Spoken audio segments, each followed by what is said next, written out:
qui se relève et vous avez presque l'impression d'avoir en face de vous quelqu'un de différent. Vous pouvez voir pour ceux qui sont les plus attentifs, presque une sorte de petite vapeur sortir des interstices de son armure. Et vous pouvez voir que il va pas vous affronter. Il va sauter en l'air. Mais sauter complètement de manière inhumaine. Ça ressemble à rien des mouvements qu'il a pu faire pour l'instant. Et c'est un truc qui est complètement dehors des lois de la physique, puisque vous voyez sur la caméra, il saute comme ça, et en fait il va il va descendre comme ça. Alors il a plus de bouclier du tout, et il est avec son épée, et en un violent coup d'épée qui semble dégager une énergie qui dépasse la frontière de sa simple épée. Il va faire un coup extrêmement puissant, qui va tout simplement faire tomber Talos. Et alors que vous voyez ça devant vos yeux ébahis, ce n'est pas simplement que Talos tombe, c'est qu'il a carrément, son pied en train de voler. Et vous avez Talos qui s'effondre sur le sol, avec un de ses pieds du coup qui a été coupé net. Et du coup vous avez Ponce qui se relève dans la poussière, faisant face à tous ces soldats qui sont en train de se barrer. Vous avez du coup Ponce qui traverse ce banc de soldats qui fuit sans faire aucune considération pour Ponce. Et Ponce qui va seul contre tous faire barrage à ceux qui restent, des hommes de Sir Brennard. Que faites-vous? Les canons, c'est maintenant. Oui, non mais je t'inquiète pas, j'ai vu les lignes. Je suis loin. MJ. Je suis très loin. Alors j'aimerais bien, mais je crois que je suis trop petit pour manier ces canons. MJ, je sais comment faire. Moi, je regarde Akipter. Je suis vachement loin. Je regarde Akipter et je lui dis: charge le canon, je m'occupe de la visée. Notre cible, Ponce. Il faut qu'on la batte maintenant.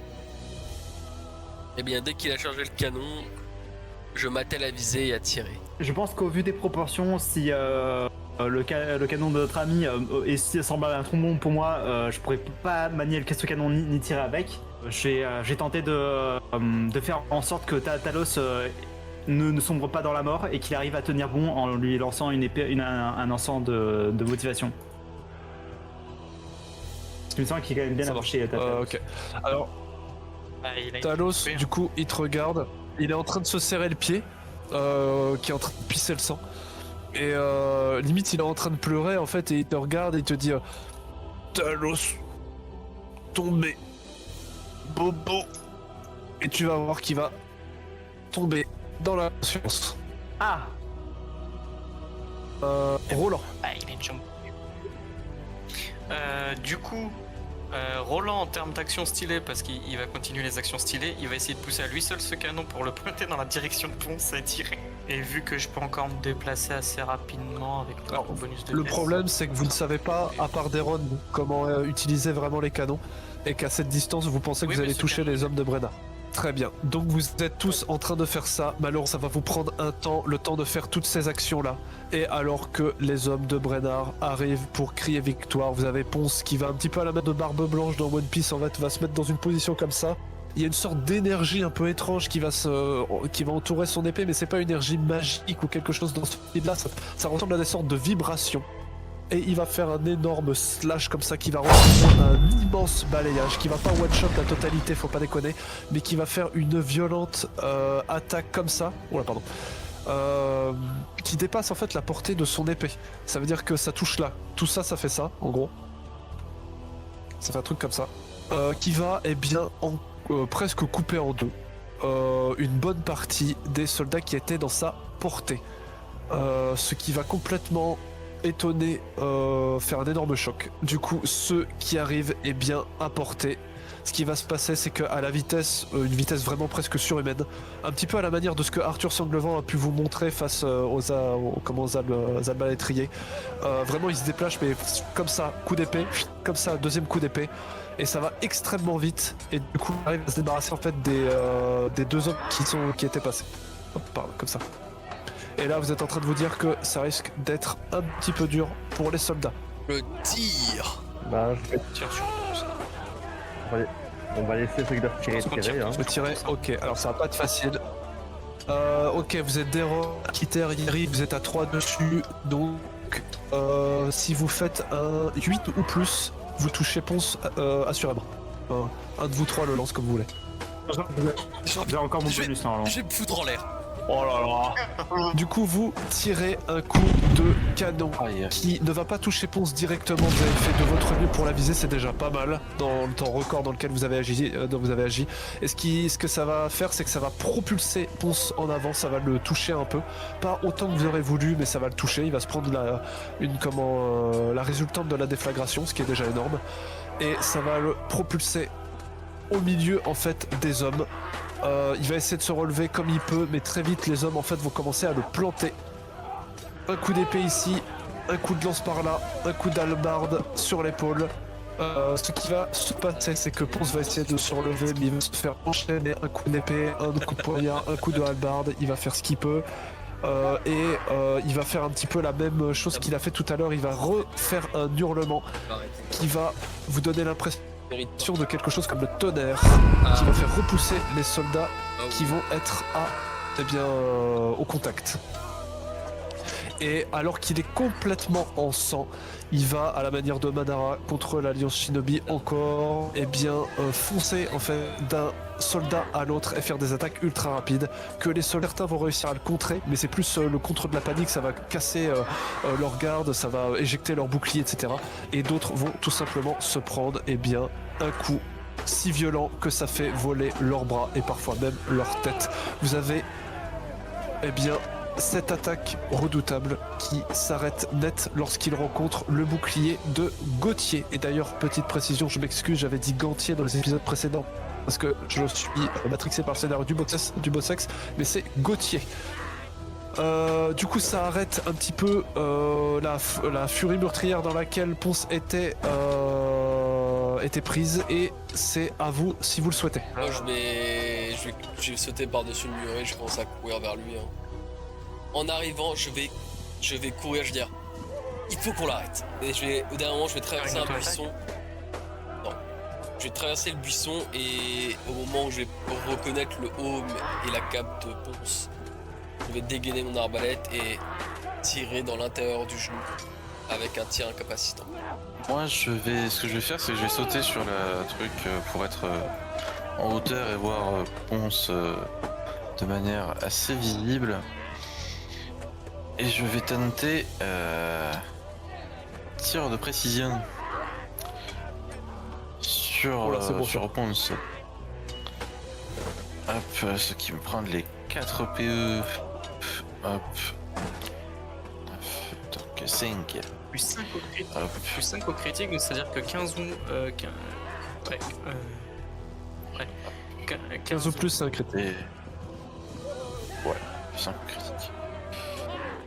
Donc 2d10, faut que je fasse combien pour que ça passe? Tu sais pas... Techniquement ça passe, quoi que tu fasses. Par contre, si tu fais 15 ou plus, c'est un crit. Ok. Et ça fait 10 de dégâts de base. Donc ça fait, si tu fais un crit, ça fait 20 de dégâts. Au moins. Allez.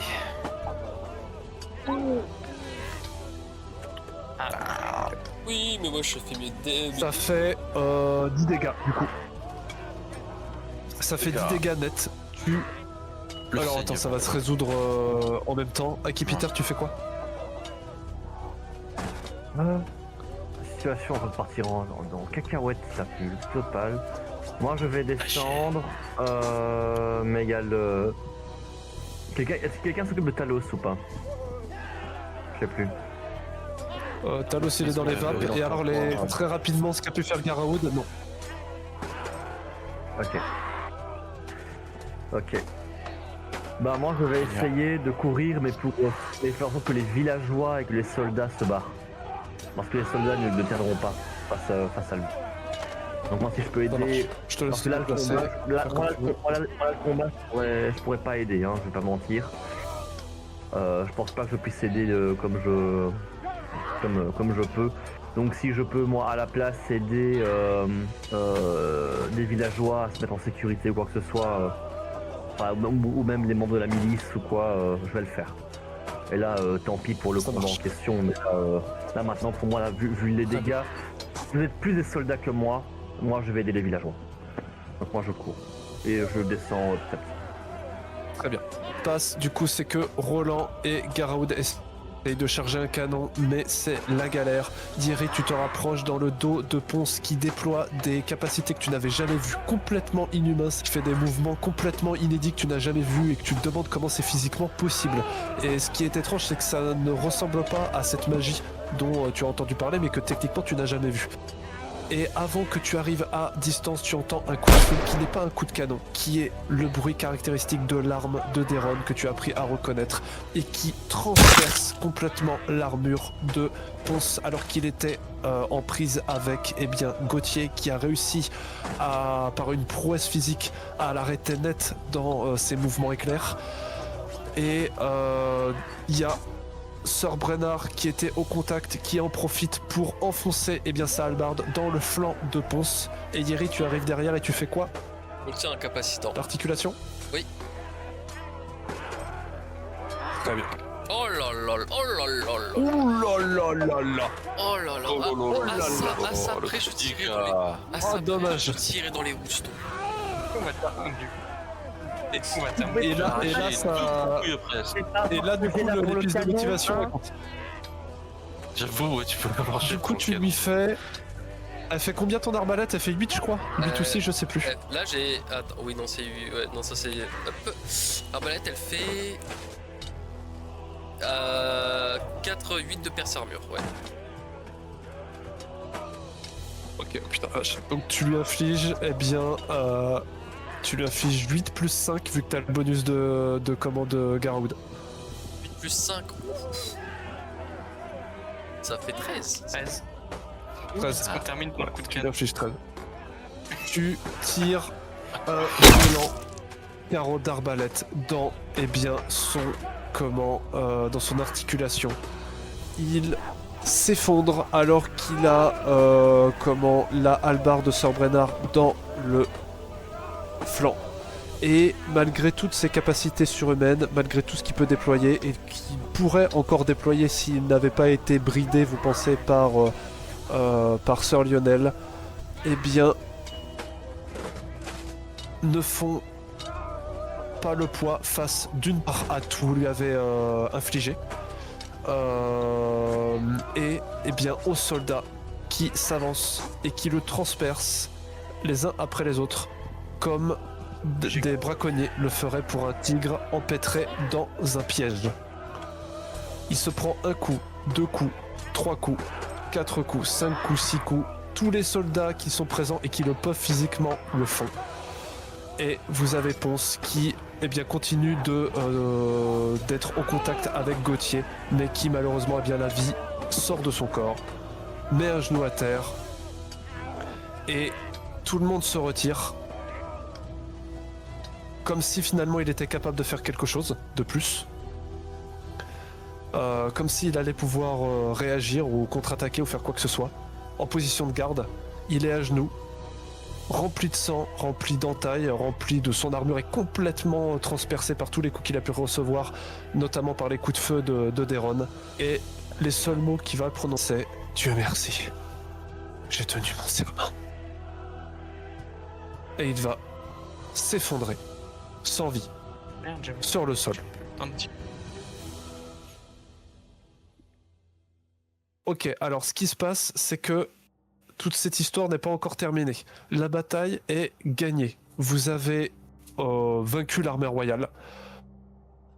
Vous avez tué Sir Lionel et vous avez même réussi à supprimer Ponce, ce fameux Ponce que vous ne connaissiez pas vraiment, mais qui vous inspire quelque chose de très fort. La chose, c'est que cette histoire n'est pas totalement finie car le reste de l'armée royale est parti se diriger vers le fort. Akipiter, toi tu es parti en direction du village pour voir de quoi il en retournait. Pendant ce temps, vous, qu'est-ce que vous faites? Vous avez vu du coup Akipiter démarrer, quitter le combat pour eh bien rejoindre le plus vite possible le fort. Oui, et je ramasse Siron au passage, hein, je précise. Je ramasse Siron au passage. Évidemment. D'accord, ça marche. Petit côté ambulancier. Je pense que Roland, il Qu'est-ce que vous faites, les autres personnellement, Je pareil, je vais au fort. Pas tous Tiens, les autres.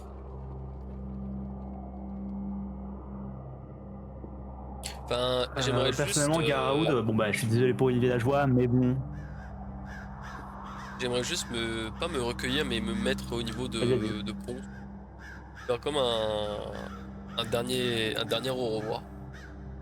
Parce que c'est quand même une personne qui a affecté fortement Yeri. Sur le front. Presque, hein. Sois pas jaloux. Parce que bah, c'est un personnage qui a fortement impacté Yeri de sa manière de faire. Et il se dit que malgré les hommes, il y a des consciences et des personnalités qui sont plus forts que le devoir. Que les situations. Peu importe le chaos qu'elles représentent. Les massacres. Très bien. Du coup, après Garaoud, bon excusez-moi pour les villageois, mais comme il avait dit avant, il se préoccupe plus du sort de son peuple qu'avant de Bien sûr. celui des villageois, et va donc retourner à l'endroit où il avait laissé ses confrères pour voir ce qu'il en est. Eh bien, Ponce. Là, il faut vraiment vous imaginez, je suis debout, au pied de sa tête, en train de le regarder, ses yeux à travers son casque. Bien, Ponce, on dirait que vous avez réussi. Vous avez parole, bien que si que peu de mots. J'espère que là où vous êtes, vous vous sentez fier. Sachez que vous êtes une personne qui aura eu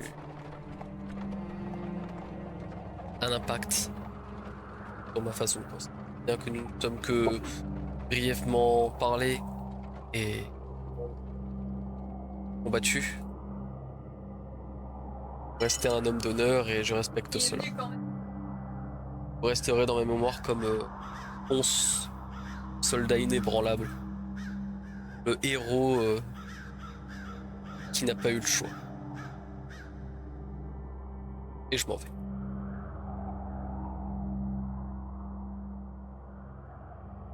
Et la seule chose qui te répond est ce vent qui court sur l'herbe coupée de ce qui n'était rien d'autre avant cette bataille qu'un commun champ de campagne.